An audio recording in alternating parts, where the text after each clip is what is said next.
I'm going to revive this series, or at least try it again. Should You Buy, or SYB, is a series that revolves around services or hardware that I review or talk about for about 5 to 15 minutes and give my opinions on. So, now that you know what it is, should you buy the GTX 1070?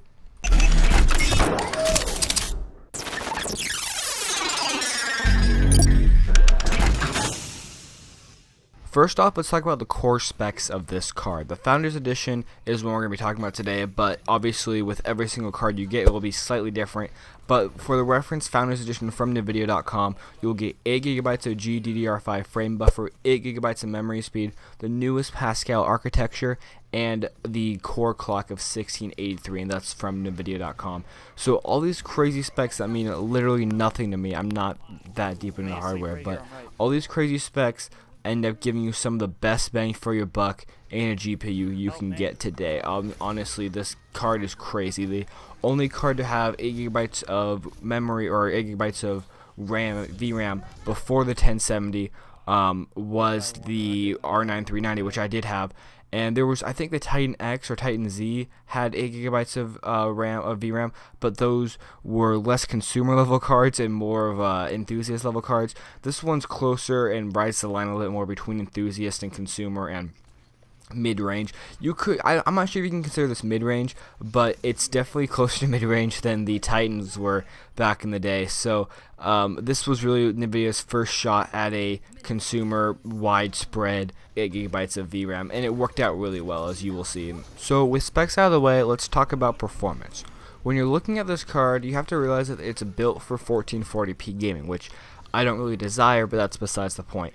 Because this card is built for 1440p, it absolutely kills 1080p, which I still think is where most PC players are.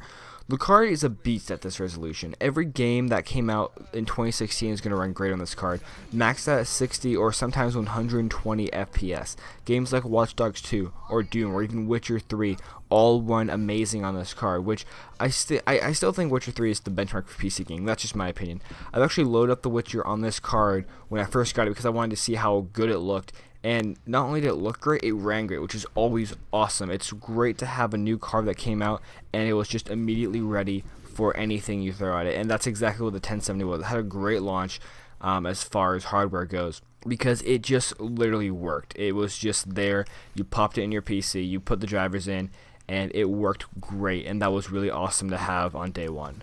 So when you're buying stuff, especially in the PC building industry, you really want to be careful of who you buy it from, because you're either enabling or disabling other companies to do certain things. So one of the bigger things when buying NVIDIA cards is the NVIDIA specific settings you can get in games like The Witcher or Watch Dogs 2. One of the worst things that happens when buying older cards from Nvidia is the fact that sometimes you cannot run these Nvidia specific settings because your card isn't powerful enough.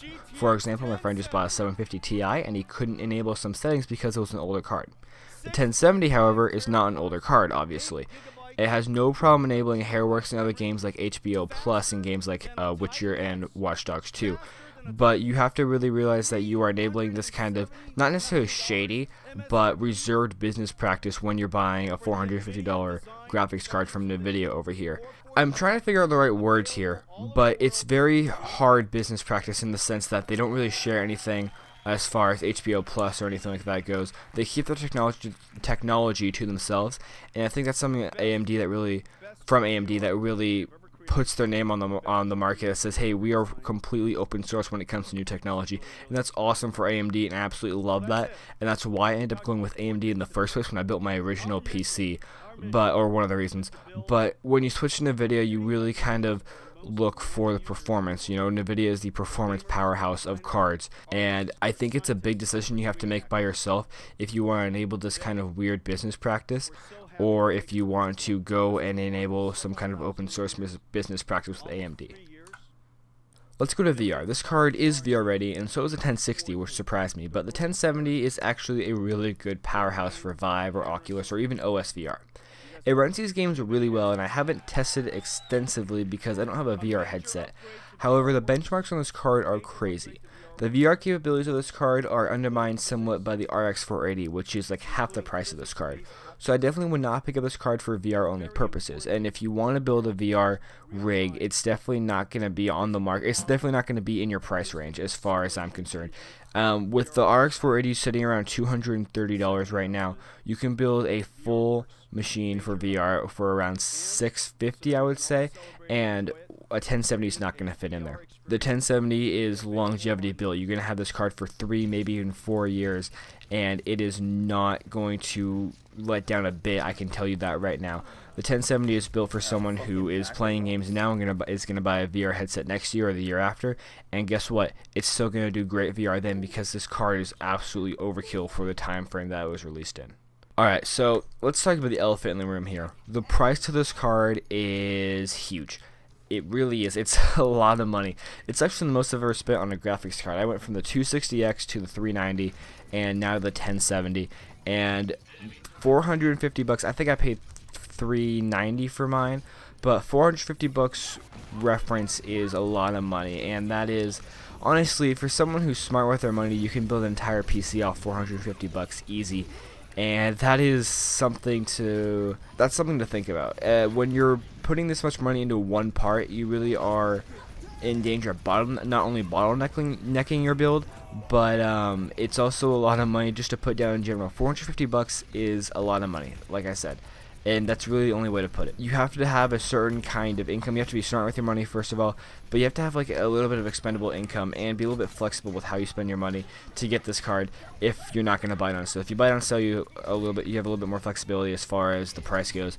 But $450 not on sale is pretty insane. So I would definitely recommend buying this card on sale, and if you can get this card for anywhere under $400, you are getting a steal, because this card is absolutely great for sub $400. And if you get a game with it, like I did, I got Watch Dogs 2 with it. If you get a game with it, it is absolutely amazing. Basically mine ended up being $320 because I got Watch Dogs 2 with it. Absolutely amazing price. If you can get anything close to that, that is absolutely great, because this card is a beast for $320. But $450, I would think twice. Okay, so we looked at the performance, we looked at the specs, and we looked at the price, and then we also looked at the VR capabilities. Let's go ahead and ask the question again. Should you buy the GTX 1070? Well, yes. But like I said, not for VR, and not for more than $410-ish. If you want a VR rig and you're on a budget, get the RX 480. However, if you want to play one of the newest games, so all the newest games I should say, and at all the highest settings for the next few years, pick up the card, because it really is one of the best cards on the market. And I want to make a caveat to this, because it probably would not be a great deal if you bought it for more than $415, I would say. Like I said, I got mine for like $390, and then I got like a huge game and everything with it, and rebates and everything. So I got mine for a lot less, but I would say around $415 would be the highest I would go on this card at any other time, because like I said, more than that is just a lot too much to spend on a video card, at least for this caliber of video card. If you're going to spend a whole lot of money on a video card, go and get the 1080. But for this caliber of video card, just pick it up, wait an extra couple days for it to go on sale, and pick it up for the right price. With that, my name's been Z-Star. I hope you guys liked this video, because it was very weird for me to make. It was a revival video, but it was also a video that I made with a whole bunch of dislikes coming in on the last one for some reason. So I was very kind of scared and skeptical to put this one out. So I hope you guys liked this video. If you did, go down and like the video, please. And select the video if you like, dislike it, dislike, and go down in the comments below and tell me why you rate it like you did. And while you're down there in the comments below, tell me what your opinions on the GTX 1070 are, and I will be sure to respond to you. I respond to every single one of my comments, even the negative ones.